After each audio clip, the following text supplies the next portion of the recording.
এক গ্রামে একজন কাকা থাকতেন। তার বাড়ি বেশ বড়, অনেক ঘর। কাকার কাজের জায়গা বাড়ি থেকে অনেক দূরে, প্রায় 55 কিলোমিটার। তাই প্রায়ই রাত করে ফিরতেন। কখনো কখনো কয়েকদিন বাড়িতেই আসতেন না। বাড়ির কাজকর্ম আর দৈনিক জিনিসপত্র আনার জন্য তিনি নিজের ভাইপো শচীনকে কাছে রেখেছিলেন। শচীন তখন 24-এর কাছাকাছি বয়স, অবিবাহিত, সুঠাম চেহারা, মনের মধ্যে একটা অস্থিরতা। কাকিমা বয়সে 30-এর কাছাকাছি হলেও দেখতে 25-এর বেশি লাগতো না।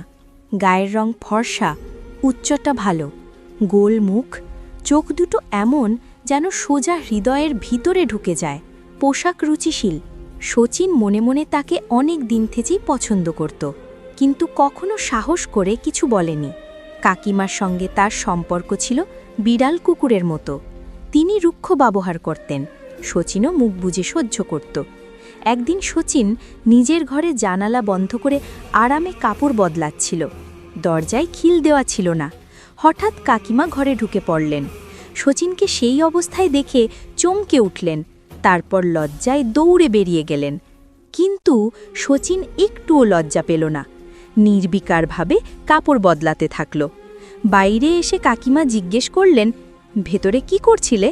শচীন মুচকি হেসে বলল, কাকিমা, আপনি তো সব দেখেই ফেলেছেন, আর কি শুনতে চান?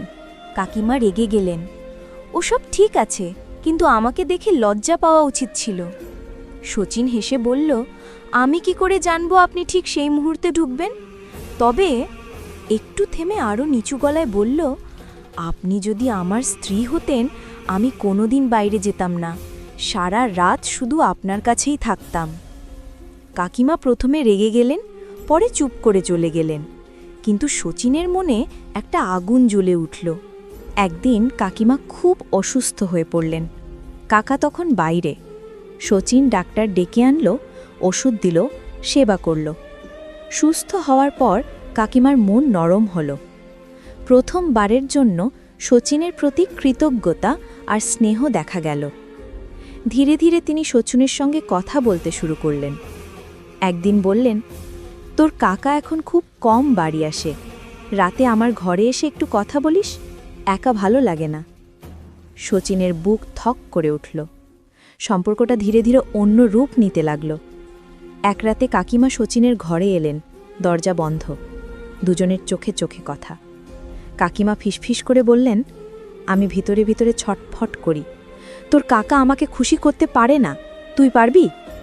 শচীন আর নিজেকে ধরে রাখতে পারল না, দুজনে একে অপরের কাছাকাছি এলো।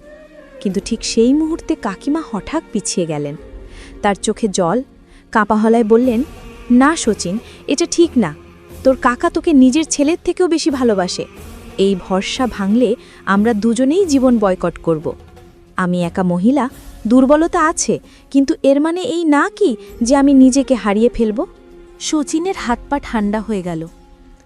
সে মাথা নিচু করে বলল, ক্ষমা করবেন কাকিমা, আমার দ্বারা খুব বড় ভুল হতে চলেছিল। সেই রাতে আর কিছু হয়নি। দুজনে চুপচাপ বসে রইলেন, নীরবতায় যেন সবচেয়ে বড় কথা বলে দিল। পরদিন থেকে দুজনের মধ্যে একটা অদৃশ্য দেওয়াল তৈরি হল। শচীন আরও দায়িত্বশীল হয়ে উঠল, কাকিমা আগের চেয়ে শক্তিশালী। 15 দিন পর কাকা ফিরলেন। বাড়ি আগের চেয়ে বেশি গোছালো। কাকিমা ও শচীনের মুখে শান্তির আলো। কাকা কখনো কিছু জানতে পারলেন না, কিন্তু গল্পের শেষে একটা প্রশ্ন থেকে যায়, একজন স্বামীর কি উচিত স্ত্রীকে এভাবে একা রেখে যাওয়া? একজন তরুণ ছেলেকে ভরসার নামে স্ত্রীর সঙ্গে একা রেখে দেওয়া কি ঠিক? ভরসা করা ভালো, কিন্তু চোখ বন্ধ করে ভরসা করা সবচেয়ে বড় বোকামি। প্রিয় বন্ধুরা, এই ছিল আজকের গল্প। দেখা হবে পরের গল্পে।